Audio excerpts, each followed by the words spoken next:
Bonjour, cette vidéo va servir de support pour la réalisation d'essais de traction sur des éprouvettes métalliques. Avant de commencer, plusieurs règles de sécurité concernant la COVID-19 vont devoir être respectées. La plus importante, soyez ponctuel. Vous avez 2 heures pour faire votre laboratoire et vous ne pouvez pas reporter votre rendez-vous. Donc, soyez ponctuel, merci. Ensuite, avant de rentrer dans le laboratoire, veuillez vous désinfecter les mains. Durant toute la durée du laboratoire, vous devrez porter un masque. Les lunettes de sécurité sont également obligatoires pour vous protéger de débris métalliques qui pourraient voler. Finalement, vous allez réaliser vos expériences en équipe de 2 et il y aura un maximum de 8 équipes en même temps dans le local. Donc, que ce soit pour attendre en dehors du laboratoire ou bien à l'intérieur, essayez de garder vos distances et évitez de vous promener. Dans un premier temps, regardons brièvement le matériel que nous allons utiliser durant le laboratoire. Le plus important est évidemment la machine de traction. Nous allons décrire ses composantes dans quelques instants. Elle vient avec son interface de communication. Donc, pour éviter d'avoir à la désinfecter, veuillez ne pas y toucher. Les branchements seront déjà faits. Afin de serrer les éprouvettes, nous allons avoir besoin d'une clé dynamométrique. Pour mesurer les dimensions initiales des éprouvettes, nous utiliserons 2 instruments. Un pied à coulisse pour mesurer la longueur et la largeur des éprouvettes et un micromètre pour mesurer l'épaisseur. Finalement, nous aurons besoin de plusieurs éprouvettes de traction. Maintenant, regardons de plus près la machine de traction. C'est une petite machine de type éducationnel qui est relativement fragile et qui demande de la rigueur pour obtenir de bons résultats. Elle est composée d'un capteur permettant de mesurer la force. Attention, on ne mesure pas directement la contrainte. Il est possible de tarer les valeurs en appuyant sur le bouton de mise à zéro. Le deuxième capteur est un encodeur rotatif qui permet de mesurer la position de la manivelle de traction. Après traitement, il sera possible d'en déduire le déplacement du mort mobile et également la déformation. Les 2 morts serviront à fixer les éprouvettes. Le mort appelé fixe peut en fait subir une rotation autour du pivot. Le levier permet de démultiplier la force de traction afin de l'adapter à la plage d'utilisation du capteur de force. La butée de serrage sert à bloquer le levier. Elle sera utile lors des opérations de serrage et de desserrage pour éviter d'endommager le capteur de force. Pour terminer, la plaque d'identification nous permettra de déterminer quel fichier de configuration utiliser. Comme nous l'avons dit précédemment, les machines de traction sont fragiles et capricieuses. Le serrage des éprouvettes sur le mort est l'étape la plus critique pour l'obtention de bons résultats. En effet, si le serrage est trop faible, l'éprouvette glissera. S'il est trop fort, vous pouvez facilement endommager l'éprouvette et même casser la vis. Afin d'obtenir le serrage le plus précis possible, nous allons utiliser une clé dynamométrique. Cette dernière permet à l'opérateur de serrer des vis ou des écrous avec un couple de serrage connu. Mais avant de l'utiliser, il faut savoir la régler. Évidemment, selon le modèle de clé dynamométrique, la procédure pour le réglage peut différer. Sur ce modèle, on retrouve dans la partie inférieure la vis de blocage. Il faut évidemment la desserrer avant de procéder au réglage du couple de serrage.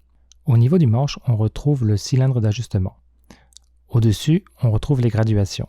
D'un côté en impérial, de l'autre côté en métrique. Elles sont séparées en 2 parties. Dans la partie supérieure, les graduations principales qui vont de 15 en 15. Dans la partie inférieure, les graduations secondaires. Procédons maintenant à un réglage pour obtenir un couple de serrage de 40 livres-pouces. Pour cela, tournons le cylindre d'ajustement jusqu'à ce qu'il soit aligné avec la ligne inférieure du 35 livres-pouces et que le 0 des graduations secondaires soit aligné avec l'axe vertical. Dans cet état, nous avons 35 livres-pouces. Pour augmenter le couple à 40, il faut continuer à tourner la bague afin d'ajouter 5 livres-pouces. Finalement, on peut assurer notre réglage en serrant la vis de blocage. Une dernière chose, les clés dynamométriques sont basées sur la force d'un ressort que l'on comprime en serrant le cylindre d'ajustement. Pour augmenter la durée de vie de l'instrument et réduire les fréquences de calibration, il est recommandé, après chaque utilisation, de réduire l'ajustement à une valeur faible pour relâcher la compression du ressort. Notre objectif est de réaliser des essais de traction. Or, il est impossible d'obtenir des courbes contraintes de déformation sans déterminer les dimensions initiales des éprouvettes. En effet, la contrainte est égale à la force divisée par la surface de la section de l'éprouvette. La force est mesurée par le capteur de force, mais la section doit être mesurée manuellement avant le début de l'essai. De la même manière, la déformation vaut le déplacement divisé par la longueur initiale. Bien que le déplacement peut être mesuré par l'encodeur, il nous faut mesurer la longueur initiale de l'éprouvette. L'épaisseur des éprouvettes est très mince et pour obtenir des résultats précis, nous allons utiliser le micromètre. Avant de l'allumer, assurez-vous qu'il soit fermé. Ensuite, appuyez sur le bouton ON. Il devrait afficher 0. Vous pouvez ensuite ouvrir le micromètre, placer l'éprouvette et le refermer pour obtenir une lecture. Lorsque vous serrez le micromètre, utilisez la molette avec limiteur de couple pour obtenir une mesure fiable. Aussi, profitez-en pour vérifier que l'unité est bien en millimètres ou dans l'unité désirée. Et dernière chose, n'utilisez la molette d'avance rapide uniquement pour ouvrir le micromètre. Pour vous assurer de la reproductibilité de vos mesures, vous pouvez réaliser plusieurs essais à des endroits légèrement différents.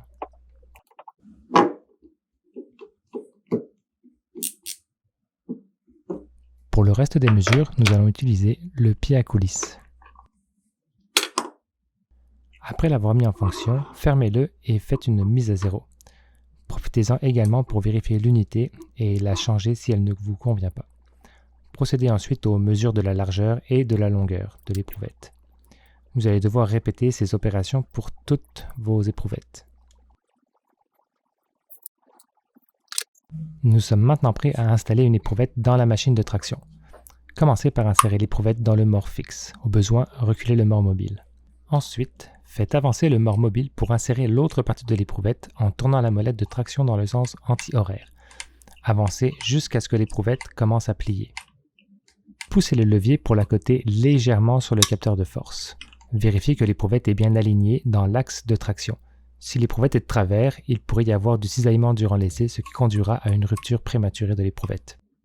Ensuite, toujours en maintenant le levier, réalisez un serrage manuel des deux écrous. Lors du serrage final avec la clé dynamométrique, maintenez toujours le levier contre la butée de serrage pour éviter d'endommager le capteur. Prenez ensuite votre clé dynamométrique et procédez à son réglage. Dépendamment du matériau utilisé, vous allez devoir adapter le couple de serrage. Par exemple, pour un alliage d'aluminium, réglez le couple de serrage à 20 livres-pouces. Pour un acier, on pourra monter jusqu'à 60 livres-pouces. Procédez ensuite au serrage en prenant soin de serrer progressivement les deux écrous.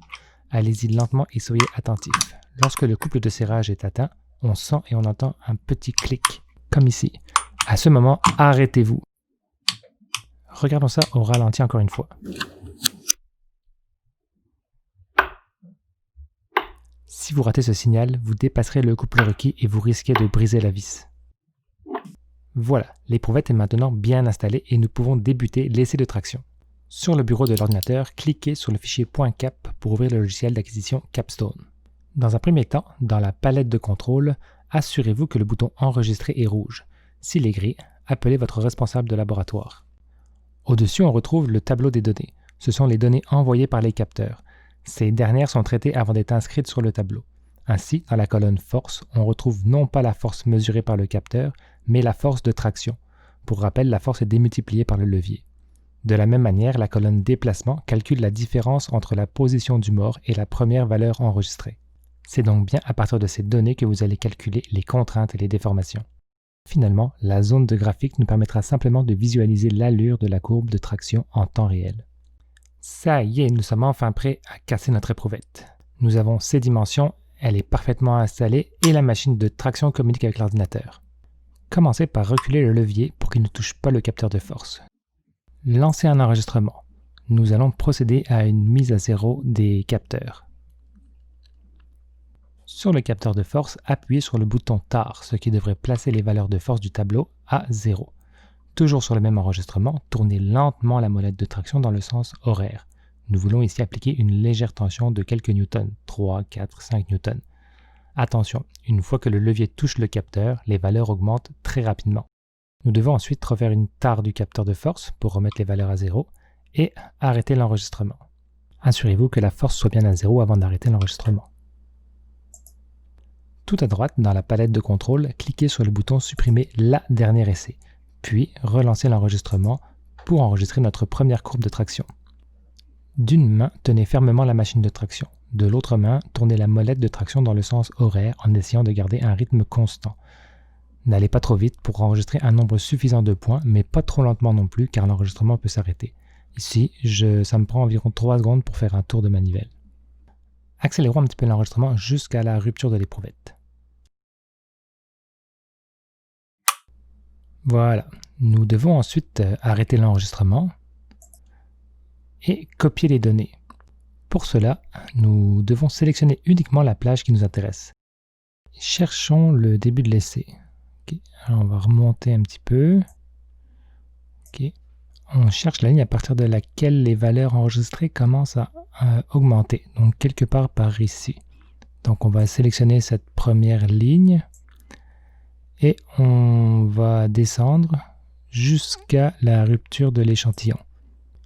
On descend encore. Donc quelque part par là, juste avant le NA, on peut maintenir la touche Shift enfoncée et faire un clic pour sélectionner la zone. Ensuite, on fait clic droit, copier les valeurs et on va aller coller tout ça dans notre fichier Excel. Donc sur Moodle, vous devriez avoir un gabarit d'énoncé. Vous allez aller chercher l'onglet Données de traction. Donc dépendamment du matériau, moi j'avais du laiton, donc je vais aller mettre ça dans le laiton.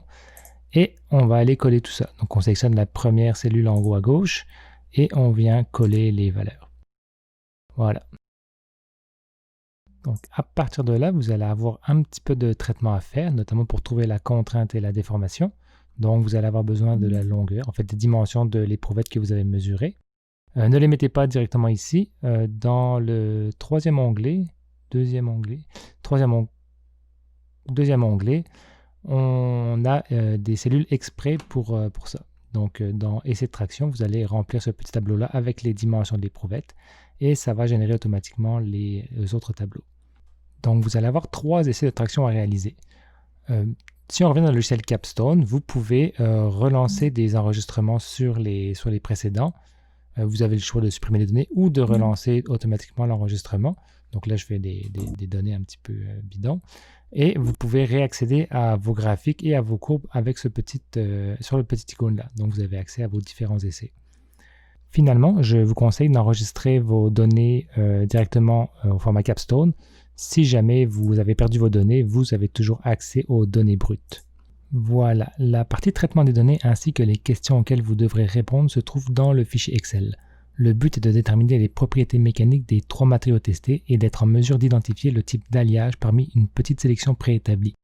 J'espère que cette vidéo vous permettra de mieux comprendre le laboratoire et facilitera la réalisation des manipulations.